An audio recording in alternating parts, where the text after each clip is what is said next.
বিসমিল্লাহির রহমানির রহিম। সুধী আসসালামু আলাইকুম। আপনারা যে আমার ইউটিউবের গল্প শোনেন, আমি কিছু গল্প করি বিভিন্ন রকমের, বা আমার জীবন হিস্টোরি, বা পৃথিবীর কিছু নিয়ম, সংসারের কিছু নিয়ম, বাবা মার সাথে কী করতে হয়, ভাই বোনের সাথে কী করতে হয়, প্রতিবেশী বা সমাজে কীভাবে চলতে হয়, দেশের জন্য কীরকম মহব্বত করতে হয়, সব নিয়ে কথাবার্তা বলি। বা আমি মুক্তিযুদ্ধ করেছি সেটা নিয়েও কিছু কথাবার্তা বলি। যাই হোক, আমি যে গত পর্বে যে গ্রেনেড ফায়ার করাইছি সেটা শুনছেন। গ্রেনেড ফায়ারিং করছি, আমাদের কিছু লোক ছিল। পরের দিন সকালে 2 ঘন্টা লাগছে ওদেরকে ফায়ারিং করে শেষ করছে। করানোর পর আমাদেরকে নিয়ে আসছে আবার ফিল্ডে, নাস্তা পানি খাইয়া আমাদেরকে নিয়ে গেছে সেই আমাদের যে ট্রেনিং ফিল্ড, পাহাড়ের উপরে ওই যে সিঁড়ি বাইয়ে উঠতে হয়। সিঁড়ি মানে এরকম মাটির তাক তাক করে দিয়েছে কুবাইয়া, সেই তাক তাক দিয়ে উঠতে হয় উপর দিকে পাহাড়ে, এরকম একদম এরকম উঠতে হয় হাতে হাতে ধরে ধরে।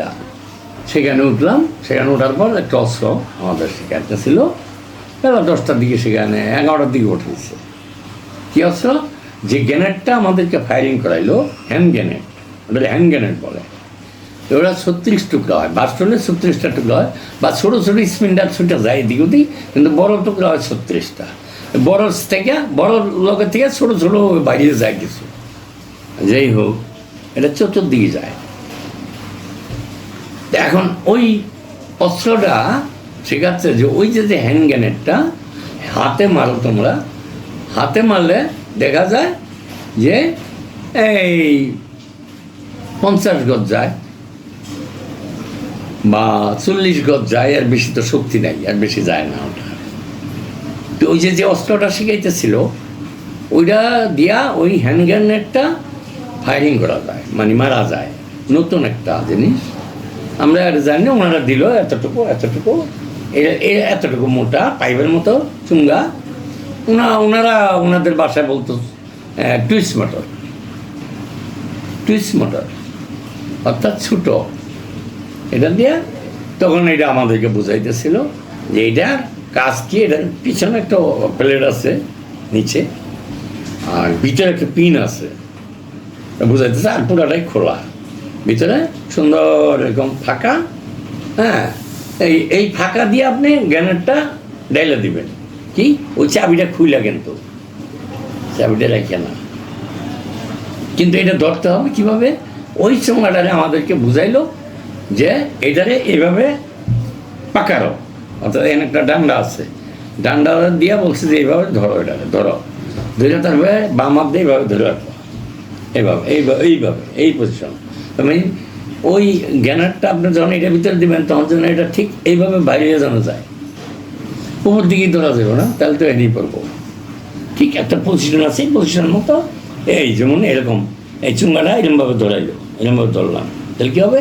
আর এটার ভিতরে তুমি ঢালো, দেখাইতেছে গ্রেনেডটা এটার ভিতরে দাও, দিলে কী হবে? এটা ভিতরে যাবে।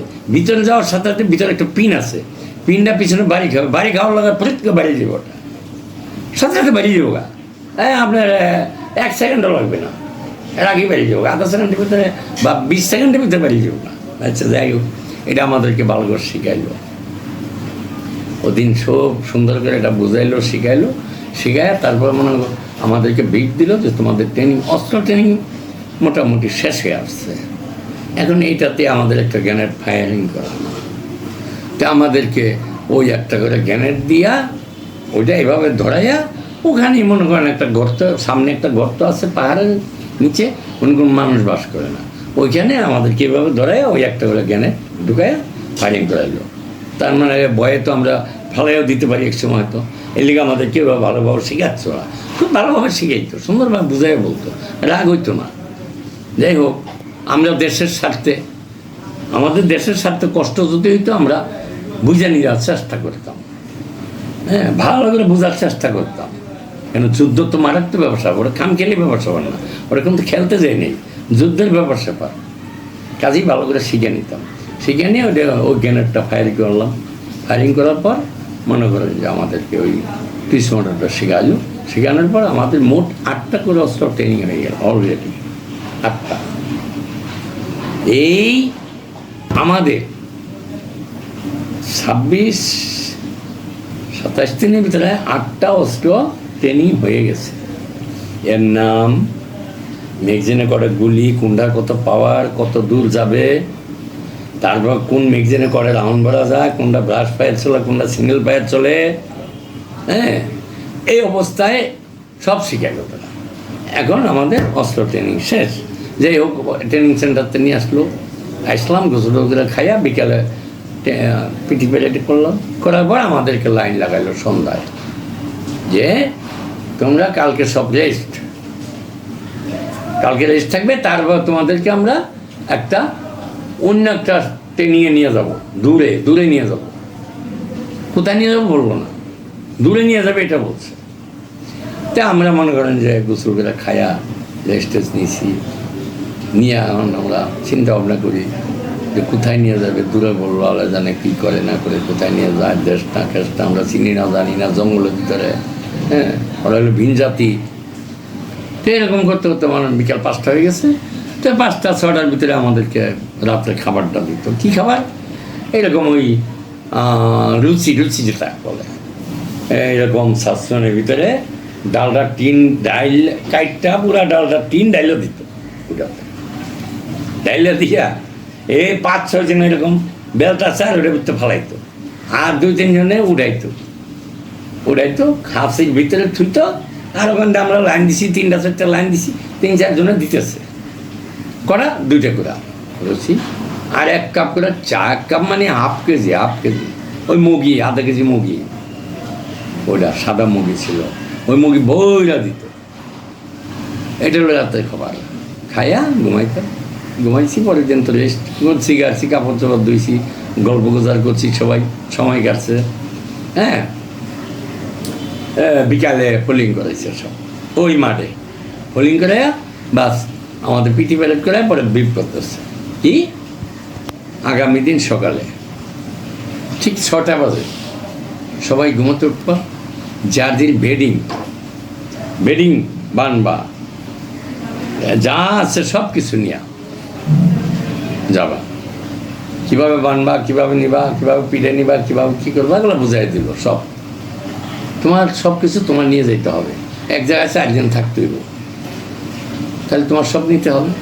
এই অস্ত্র নিয়ে যেতে হবে। যাই হোক, পরের দিন সকালে আমাদের এভাবে যাইতে হবে। এই বইলে আমাদের ওই দিন শেষ করলো।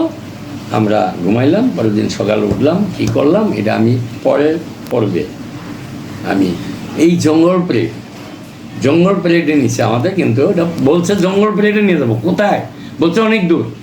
যাই হোক, এটা আমি পরের পর্বে আলাপ করব। আপনারা আশা করি শুনবেন। আল্লাহ আপনাদের সুস্থ রাখুক, ভালো থাকেন, আমার জন্য দোয়া করবেন আল্লাহর কাছে। আমি খুব অসুস্থ, আমার 73 বছর বয়স, তবু আমি চেষ্টা করতেছি আমার কথাগুলো আপনাদের সামনে বইলা যাওয়ার জন্য। আল্লাহ যে কোনো সময় মৃত্যু দিতে পারে, বা আর অনেকদিন রাখতেও পারে, সবই উনি মানলেন, উনিই সব জানেন। এর আগে 2-3 বার মৃত্যুর ভক্ত আল্লাহ ফিরে আনছে। কাজেই এরপরের পর্বে আমি আপনাদের সাথে নতুন গল্প নিয়ে আসবো, সেই জঙ্গল প্লেটের, সেখানে কি ঘটছে, কি হয়েছে, কি ভয়াবহ জায়গায় নিয়ে গেছে। আপনারা অবশ্যই আমার এর পরের পর্ব শোনার জন্য অপেক্ষায় থাকেন। আর এই পর্বে যা বলছি শুনবেন, বা অন্যরাও শোনার চেষ্টা করবেন বা সহযোগিতা করবেন, এই আশাবাদ ব্যক্ত করে আমি এই পর্ব থেকে আপনাদের সালাম দিয়া বিদায় নিচ্ছি। আসসালামু আলাইকুম।